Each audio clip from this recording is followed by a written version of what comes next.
सोच लेकर चुनाव आयोग तक विपक्ष के मार्च पर सियासत तेज हो गई है। केंद्रीय मंत्री धर्मेंद्र प्रधान ने कांग्रेस और विपक्ष पर जमकर निशाना साधा।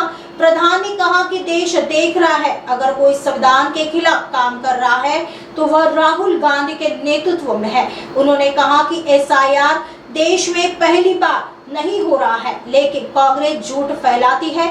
कभी ईवीएम पर सवाल, कभी महाराष्ट्र और हरियाणा चुनाव का मुद्दा उठाकर भ्रम फैलाती है। धर्मेंद्र प्रधान के मुताबिक यह विपक्ष की सोची समझी रणनीति है अराजकता फैलाने की। धर्मेंद्र प्रधान के मुताबिक यह विपक्ष की सोची समझी रणनीति है अराजकता फैलाने की। उन्होंने अपील की कि विपक्ष सभी मुद्दे संसद में उठाए, क्योंकि ऑपरेशन सिंदूर पर चर्चा के दौरान भी उनके पास कोई ठोस एजेंडा नहीं था। संविधान की दुहाई देते हैं। इन दिनों में देश देख रहा है, सबसे संविधान विरोधी काम कोई कर रहा है तो उसकी सरगना श्री राहुल गांधी जी हैं।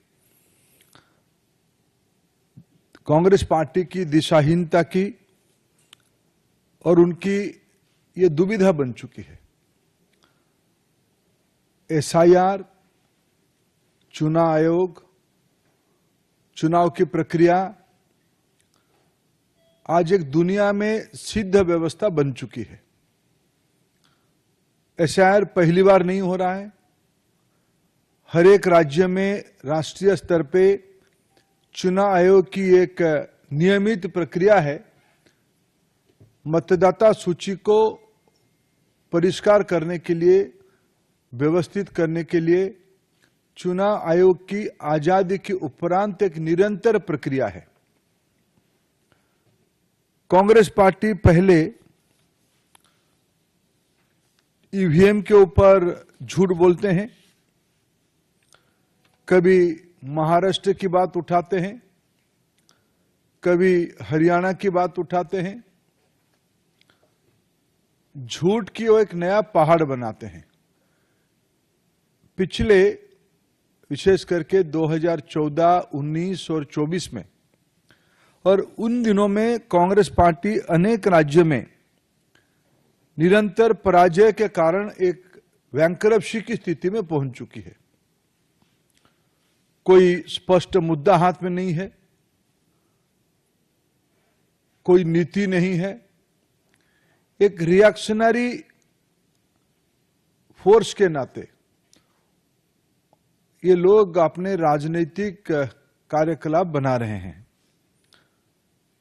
पहले इन्होंने ईवीएम को मुद्दा बनाया था, फिर राफेल पे झूठ बोले, फिर सीमा के ऊपर चाइना के साथ हमारी डिस्प्यूट को चाइना के साथ दिए, भारत की सेना को, भारत की संप्रभुता को इन्होंने प्रश्न उठाया, जिसके बारे में न्यायपालिका ने शायद आजाद भारत में कोई राजनीतिक व्यक्तित्व के ऊपर इतनी कटु टिप्पणी दिया होगा कि आखिर बताओ आप है किसके साथ हो।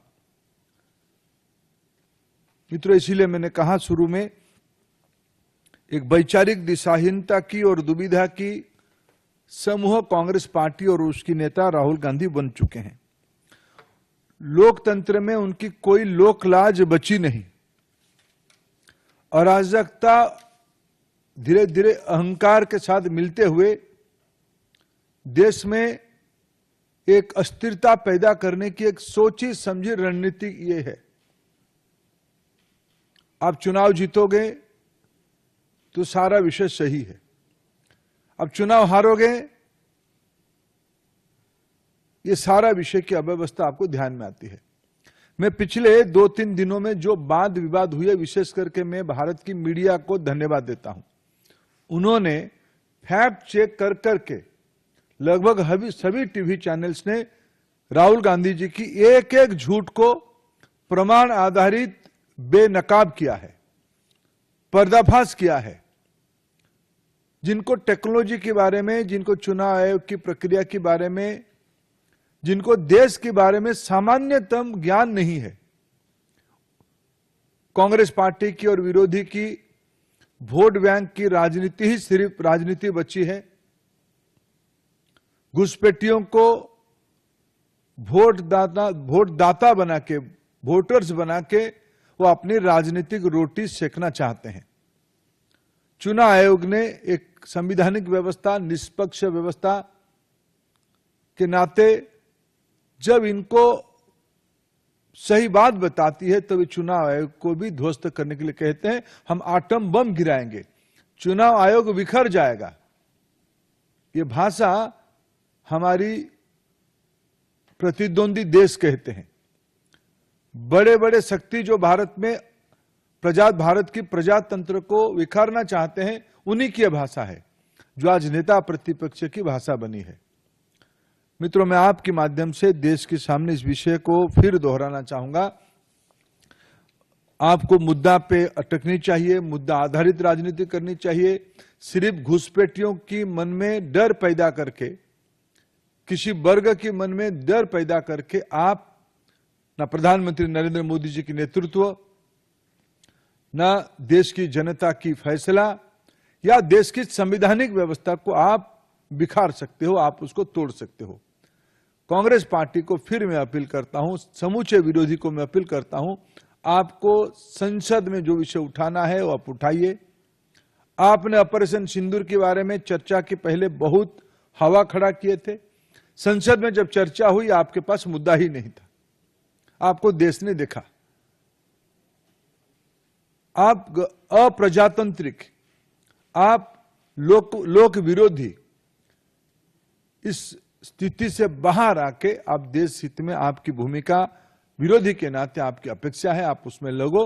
और मैं कांग्रेस पार्टी की इस अराजकतापूर्ण दिशाहीनता के बारे में गंभीर चिंता प्रकट करता हूं। ये आखिर कहां तक देश के प्रजातंत्र को ले जाएंगे, जो लोग फिर आए दिन संविधान की किताब लेके घूमते हैं।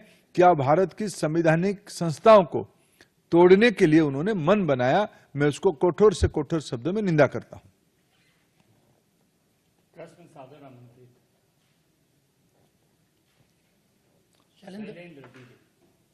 राहुल गांधी ने कथित तौर पर जो दावा किया, चुनाव आयोग की तरफ से कहा गया कि या तो माफी मांगे या फिर हलफनामा दे, लेकिन उस पर कोई जवाब नहीं आया और प्रदर्शन करके चुनाव आयोग तक आ रहे हैं सारे विपक्ष। नहीं, कोई प्रदर्शन नहीं, अराजकता करना चाहते हैं।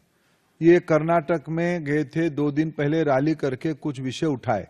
कर्नाटक की चुनाव आयोग की जो ऑफिसर है उन्होंने कहा अगर इसी विषय को आप कहना चाहते हो तो आप एक एफिडेविट के माध्यम से बताओ। कुछ दिन पहले उनकी सहयोगी बिहार में इस प्रकार की बेबुनियाद विषय उठाए थे। वहां की चुनाव आयोग ने कहा कि इस विषय जो कह रहे हो, उन्होंने खुद के बारे में कहा था कि भाई मेरे नाम कट गया। चुनाव आयोग ने त्वरित उनके नाम कहां है दिखा दिया। इन्होंने देश में महाराष्ट्र में भी ऐसे विषय कहा था, तब चुनाव आयोग ने कहा था कि आप इसको एफिडेविट करके बताओ। चुनाव आयोग आपकी घर की व्यवस्था नहीं है, ये आपकी दफ्तर नहीं है, एआईसीसी की दफ्तर नहीं है। ये भारत की संवैधानिक व्यवस्था की एक प्रमुख स्तंभ है, जिसकी लोहा पिछले 7-8 दशक में देश ने देखा है, दुनिया ने देखा है। आप जो आरोप करते हो, आपको संविधान में रत्ती भर विश्वास होता तब आप एफिडेविट देते, चुनाव आयोग के सामने अपनी बात रखते। आप गाली गुलज करके, अराजकता पैदा करके देश में एक अशांति की माहौल बनाने का प्रयास कर रहे हो।